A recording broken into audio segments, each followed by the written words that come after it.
টলিউডের জনপ্রিয় অভিনেত্রী রুক্মিণী মৈত্র প্রেম বিরহ থেকে শুরু করে আইটেম সিরিজেও তাকে অভিনয় করতে দেখা যায়। তার আইটেম গানের অভিনয়ের জন্য অনেকে তাকে হট গার্ল বলেও থাকে। অভিনয়ে বেশ মনোযোগী এই গ্ল্যামার গার্ল রুক্মিণী মৈত্র ১৩ বছর বয়সে মডেলিংয়ের সঙ্গে যুক্ত হন। তার প্রতিটি মডেলিং চুক্তির পর আর পিছে ফিরে তাকাতে হয়নি তাকে। তিনি যেমন সিনেমা নিয়ে মনোযোগী, ঠিক তেমনি ব্যক্তিগত জীবন নিয়েও।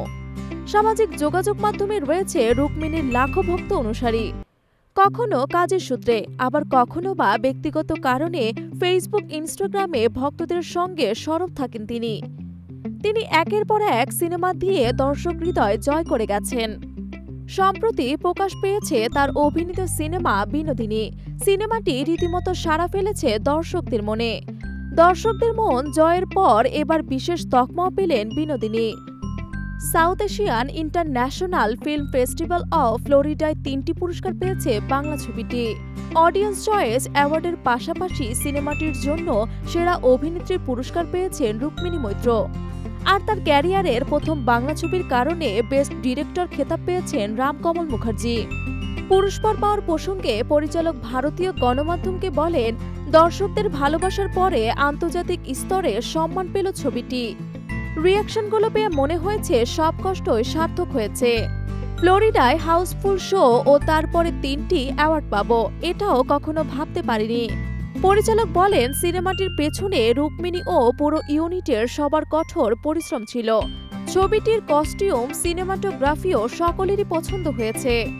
তবে প্রশ্ন উঠেছে, দেব ছবির প্রযোজক, তাই নাকি তিনি বিনোদিনী হতে পেরেছেন? এমন প্রশ্ন উঠেছে বারেবার। তবে বলা হয়েছে বিনোদিনী হিসেবে তাকে নাকি একেবারেই মানাচ্ছে না। এই বিষয়ে কি মনে করেন রুক্মিণী? ঠিক কতটা কটাক্ষ পেরিয়ে পর্দায় বিনোদিনী হয়ে উঠতে হয়েছে তাকে?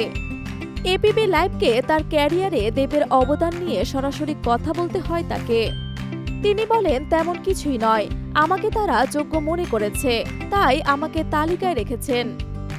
এদিকে খুব তাড়াতাড়ি তারপরের বাংলা ছবি লক্ষ্মীকান্তপুর লোকাল নিয়ে আসছেন পরিচালক। পরের কাজ প্রসঙ্গে রামকমল বলেছেন, আমার দ্বিতীয় বাংলা ছবির কাজ অনেকটা হয়ে গিয়েছে। বিনোদিনী এর থেকে একেবারেই ভিন্ন মেজাজের একটি ছবি। তবে কি বিনোদিনীর মতোই এই সিনেমাটি কটাক্ষের মুখে পড়তে চলেছেন, নাকি সত্যি লক্ষ্মীকান্তপুর লোকাল নতুন কিছু ঘটাতে যাচ্ছে? সময় তার উত্তর দেবে।